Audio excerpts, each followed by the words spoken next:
جب ہم کسی کے ساتھ اپنا موازنہ کرتے ہیں۔ میں آپ کو بتانا چاہتا ہوں کہ ہمیں کسی کے ساتھ اپنے آپ کا موازنہ نہیں کرنا چاہیے۔ اگر کسی کے پاس گھر اچھا ہے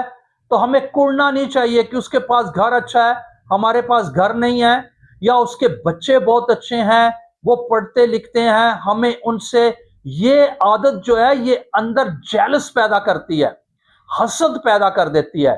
جو کہ ہماری صحت کے لیے نقصان دہ ہے۔ اور میں آپ کو بتانا چاہتا ہوں کہ ایسی عادتوں سے بھی ہمیں کیا ہے، اپنے آپ کو بچانا ہے، بلکہ ہمیں کیا ہے، اپنا موازنہ جو ہے کسی کے ساتھ نہیں کرنا، بلکہ اپنی زندگی کو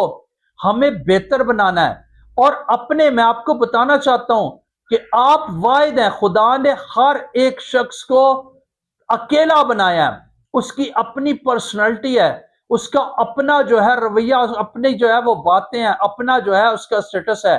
اس لیے کسی کے ساتھ میچ کرنا یا کسی کے ساتھ جو ہے اپنے آپ کا موازنہ کرنا، یہ بھی بہت گندی عادت ہے۔ بلکہ کیا ہے، اس عادت سے بھی ہمیں نکلنا چاہیے، بلکہ ہمیں کیا ہے، جو خدا نے ہمیں بنایا ہے، اچھا بنایا ہے، یا جو ہے ہم دوسروں کی بنسبت اتنے خوبصورت نہیں ہیں، ہم جیسے بھی ہیں، ہمیں خدا کے اوپر نگاہ لگا کر، یسوع مسیح پر نگاہ لگا کر، اس بات کو اپنی زندگی پہ لے کے کہ ہم خدا کی شبیہ پر بنے ہیں، تو پھر کیا ہے، ہم جو کچھ ہیں اس میں رہ کر جب ہم کام کرتے ہیں تو میرے عزیزو،